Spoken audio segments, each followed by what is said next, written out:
تو جناب اسپیکر سب سے بڑی چیز یہ ہے کہ یہ کہتے ہیں جی بینکرپٹ معیشت تھی. میں نے پہلے بھی یہاں پر کہا آپ تھوڑا پلیز عباسی صاحب آپ زیادہ تیز بات نہ کریں, وہ ڈسٹرب پلیز. ورلڈ بینک نے جنوری 2018 میں جو ورلڈ بینک کی فورکاسٹ ہے ساؤتھ ایشیا کی ترقی کے حوالے سے, معیشت کے حوالے سے, پاکستان کو 2019 اور 2020 میں انہوں نے 6% پہ فورکاسٹ کیا. کیا ورلڈ بینک کو نہیں پتا تھا ہمارا کرنٹ اکاؤنٹ ڈیفیسٹ کتنا ہے؟ کیا ورلڈ بینک کو نہیں پتا تھا ہمارے قرضے کتنے ہیں جو یہ کہتے ہیں کہ ڈبو گئے؟ ورلڈ بینک کے اندر جاہل بیٹھے ہوئے ہیں. وہ 6% کہہ رہے تھے 2019 اور 2020 میں ہم گرو کریں گے. کیوں کہہ رہے تھے؟ کیونکہ جناب اسپیکر اس ترقی کی پوسٹ کے اوپر ایک سینٹیمنٹ تھا. معیشت نمبروں سے نہیں چلتی, معیشت سینٹیمنٹ اور کانفیڈنس کے ساتھ چلتی ہے. اور سی پیک اللہ تعالیٰ نے ہمیں وہ تحفہ دیا تھا جو صدیوں میں کسی قوم کو ایک دفعہ ملتا ہے. اس کے نتیجے میں جو مارکیٹ سینٹیمنٹ پاکستان کا پازیٹیو ہوا, جس نے پوری دنیا کے سرمایہ کاروں کو متوجہ کیا. میں منسٹر پلاننگ تھا, امریکہ کا سفیر, برطانیہ کا سفیر, جاپان کا سفیر, یورپین ملکوں کے سفیر, مشرق وسطیٰ کے سفیر, سینٹرل ایشین کنٹریز کے سفیر, پوری دنیا کے سفیر آ کے کہتے تھے excellency how can we join Pakistan in CPEC. Pakistan ایک مقناطیس بن گیا تھا. ہر دنیا کا سرمایہ کار ہمیں قرضہ دینے کے لیے نہیں آ رہا تھا, وہ سرمایہ کاری کرنا چاہتا تھا سی پیک کے اندر. اور ہم نے اس سینٹیمنٹ کو کس طرح توڑا کہ ہمارے وزیر اعظم نے کھڑے ہو کر دنیا بھر کی انویسٹمنٹ کانفرنسز کے اندر کہا oh we have gone bankrupt, we are a broke economy. جناب اسپیکر آپ مجھے یہ بتائیے, جس گھر کا سربراہ یہ کہے کہ ہم دیوالیہ ہو گئے ہیں, اس گھر کے ساتھ کون کوئی کام کرے گا؟ جس کاروباری ادارے کا سربراہ کھڑا ہو کر کہے کہ میری کمپنی بینکرپٹ ہو گئی ہے, اس کے ساتھ کوئی لین دین کرے گا؟ اس سینٹیمنٹ کو تباہ کر دیا گیا صرف مسلم لیگ نون کی دشمنی میں, صرف مسلم لیگ نون کی کامیابیوں کو نیچا دکھانے کے لیے پاکستان کی کامیابیوں کو خاک میں ملایا گیا اور اس سینٹیمنٹ کو کریش کیا گیا, جس کا نتیجہ ہے کہ آج ہم نوز ڈاؤن ڈائیو کے اندر جا رہے ہیں. جناب اسپیکر یہ حکومت آئی, لوگوں کو بڑی امیدیں تھیں. یہ یہاں پہ جو ہماری پگڑیاں اچھالتے ہیں وزیر, عمران خان آئے گا $200 ارب تو یوں لے کر آئے گا, یوں لے کر آئے گا. عمران خان آئے گا 3000 ارب کی سالانہ چوری ہے بند ہو جائے گی. 2 سال ہو گئے ہیں, 6000 ارب یہ کس کی جیب میں جا رہا ہے؟ وہ تو ختم ہو گئی نا چوری. عمران خان آئے گا 1 کروڑ نوکری مل جائے گی, 50 لاکھ گھر مل جائیں گے, ساؤتھ پنجاب کو صوبہ مل جائے گا. وہ ایسے وعدے کیے. جناب اسپیکر ایک شیخ سعدی کی حکایت ہے کہ ایک بادشاہ رات کے وقت شکار کر کے لیٹ آیا تو پچھلے دروازے سے جب انٹر ہوا, یہ ڈپٹی اسپیکر صاحب انہیں سن لینے دیں حکایت تو وہ بادشاہ اپنے محل میں پچھلے دروازے سے داخل ہوا تو اس نے دیکھا وہاں ایک بوڑھا سا ضعیف سا پہرے دار کھڑا ہے. رات ٹھنڈ بہت ہے لیکن اس کی جو وردی ہے وہ اتنی گرم نہیں ہے. تو اس بادشاہ کو بڑا ترس آیا اس کے اوپر. اس نے کہا کہ تم یار اس لباس کے اندر رات گزارا کرتے ہو, اتنی ٹھنڈ ہے. اس نے کہا آپ کا اقبال بلند ہو, میں تو کئی برسوں سے اسی طرح ڈیوٹی دے رہا ہوں. اس نے کہا یہ بڑا ظلم ہے, میں ابھی اندر جاتا ہوں, جا کے تمہیں گرم لباس بھیجتا ہوں, تمہیں سردی کے اندر ٹھٹرنا نہیں چاہیے, تم بادشاہ کی حفاظت کر رہے ہو. بادشاہ اندر گیا, اندر جب گیا تو اپنے خاندان والے لوگ کھانا پینا بھول بھال گیا. صبح کے وقت اسے فجر کے وقت یاد آیا کہ میں تو باہر چوکی دار کو جو میرا گارڈ تھا اس کو وعدہ کر کے آیا تھا کہ گرم لباس بھیجوں گا. تو اس نے اپنے بلایا ملازم کو, اس نے کہا فوراً جاؤ, جا کے وہ اس کو گرم لباس دے کر آؤ, میں نے اسے رات وعدہ کیا تھا. تو وہ واپس آیا, گارڈ کہتا بادشاہ سلامت. وہ چوکی دار کی تو وہاں لاش پڑی ہے, مر گیا ہوا ہے, لیکن وہاں پر ایک یہ رکا پڑا تھا, تو یہ رکا میں لے آیا ہوں. تو اس نے وہ رکا بادشاہ سلامت کو پڑھایا تو اس میں اس گارڈ نے لکھا تھا بادشاہ سلامت میں نے تو اس سے بھی زیادہ ٹھنڈی راتیں گزاری تھیں ڈیوٹی میں، لیکن جو آپ کی امید ہے، جو آپ امید دلوا گئے وہ مروا گئی ہے۔ تو یہ جناب والا جو وعدے کیے گئے، قوم سے ایسے ایسے وعدے کیے گئے کہ آج قوم کو ان امیدوں نے مار دیا ہے۔ تو اب میں اسپیکر صاحب اس بجٹ کی طرف آتا ہوں۔ ایک بجٹ میں آپ کیا دیکھتے ہیں؟ ایک بجٹ کی سب سے پہلا معیار ہوتا ہے کہ اس کا سائز کتنا ہے۔ اگر آپ اس بجٹ کا سائز دیکھیں تو یہ بات شرم کی ہے کہ اس بجٹ کی جو پہلی تحریر ہے، the total outlay of budget is 7,294 billion. The size is 11% lower than the size of budget estimate 2019-20. Pakistan کی تاریخ میں غالباً پہلی دفعہ کسی بجٹ کا ٹوٹل آؤٹ لے پچھلے بجٹ سے سکڑا ہے۔ ہماری آبادی 2.4% سے بڑھ رہی ہے، ہماری آبادی بڑھ رہی ہے، لیکن حکومت کا بجٹ سکڑ رہا ہے۔ اس سے آپ اندازہ کر سکتے ہیں۔ اسی طرح اگر آپ ریونیو کے اوپر آئیں تو اس حکومت کے جو بجٹ کے اندر ریونیو ٹارگٹس تھے پچھلے سال 5,555، اس کے مقابلے میں 3,908 صرف اکٹھا کر سکے ہیں، اور اب اگلے سال کے لیے کہہ رہے ہیں کہ 4,963 کریں گے۔ جناب اسپیکر، جو اس وقت نیگیٹو گروتھ ریٹ ہے، ہم نے پچھلے سال بھی بجٹ میں کہا تھا کہ یہ ان ریئلسٹک ٹارگٹس ہیں، یہ نہیں اچیو ہو سکتے۔ ہماری پچھلے بجٹ کی ہر تقریر حرف برف درست ثابت ہوئی ہے، اور حکومت کے عوام سے جو تقریریں ہوئی تھیں آج ایک سال کے بعد وہ غلط ثابت ہوئی ہیں۔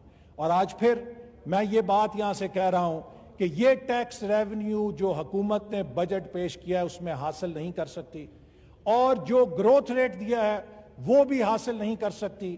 آج ہی آئی ایم ایف نے ان کے 2% کے گروتھ ریٹ کو 1% پہ ڈسکاؤنٹ کر دیا ہے، لیکن میں اس 1% پہ بھی شبہ کرتا ہوں کہ وہ یہ حاصل کر سکیں گے۔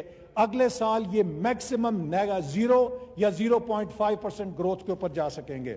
تو جناب اسپیکر، گروتھ ختم ہو گئی، انفلیشن ہوتی ہے ایک بجٹ کے اندر، وہ بے مثال آ گیا۔ ایکسپینڈیچر اگر آپ دیکھیں وہ بے قابو ہے۔ ابھی یہ کہہ رہے تھے وزیر اعظم ہاؤس کا بچ گیا، وزیر اعلیٰ ہاؤس کا، تو وہ پیسہ گیا کہاں پہ ہے؟ جو کرنٹ ایکسپینڈیچر ہے وہ تو پاکستان کی تاریخ کا سب سے زیادہ ہے آپ کے بجٹ کے اندر۔ آپ اخراجات پہ قابو نہیں پا سکے، آپ ٹیکس اکٹھا نہیں کر سکے، تاریخ کا سب سے بڑا خسارہ ہے، اور اس سے آپ قرضہ لے کے پورا کر رہے ہیں، اور نتیجہ یہ ہے کہ اس سال ماہرین کے مطابق آپ 10% فسکل ڈیفیسٹ پہ جا چکے ہیں، جو ایک لال بتی جلانے کے لیے کافی ہے۔ اتنے بڑے خسارے کے ساتھ کوئی بجٹ نہیں چل سکتا۔ اور ابھی کہا گیا کہ ہمیں قرضے دیے گئے۔ جناب اسپیکر، میں یہ بات کہنا چاہتا ہوں کہ یہ مت ٹوٹنی چاہیے۔ قرضے قرضے قرضے قرضے، ہم نے 5 سالوں میں 10,000 ارب کا قرضہ لیا۔ اس حکومت نے 1.25 سالوں میں 10,000 ارب کا قرضہ لیا۔ جناب اسپیکر، اگر ہم نے قرضہ لیا تو ہم نے سائی وال پاور پلانٹ لگایا، ہم نے پورٹ قاسم پاور پلانٹ لگایا، ہم نے کراچی کے اندر 2,200 میگا واٹ کا نیوکلیر پاور کا پلانٹ شروع کیا، ہم نے کروٹ ہائیڈل پلانٹ شروع کیا، ہم نے داسو ہائیڈل پروجیکٹ شروع کیا، ہم نے دیامیر بھاشا کے لیے زمین مکمل کی، ہم نے RLNG کے 3 پروجیکٹ لگائے، ہم نے ٹرانسمیشن لائنز بچھائیں، ہم نے لاہور ملتان موٹر وے بنائی، کراچی حیدرآباد موٹر وے بنائی، ملتان سکھر موٹر وے بنائی، ویسٹرن روٹ بنایا، گوادر کوئٹہ ہائی وے بنائی، گوادر خزدار رتو ڈیرو ہائی وے بنائی، ہم نے اسی طرح جگلوٹ سکردو روڈ بنائی، ہم نے اور بے شمار اس طرح کے ویسٹرن روٹ اور منصوبے بنائے، ہائر ایجوکیشن کے ذریعے چپے چپر پر یونیورسٹیاں بنائیں۔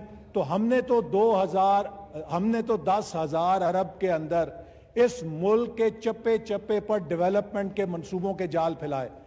یہ بتائیں کہ 10,000 ارب قرضہ لے کر 1.25 سالوں میں آپ نے کہاں پر کوئی ایک اینٹ لگائی ہے، سوائے یہ کہ اپنے خسارے اور اپنی ناکامی کی قیمت پاکستان کے عوام کے گردن کے اوپر مسلط کر دی ہے۔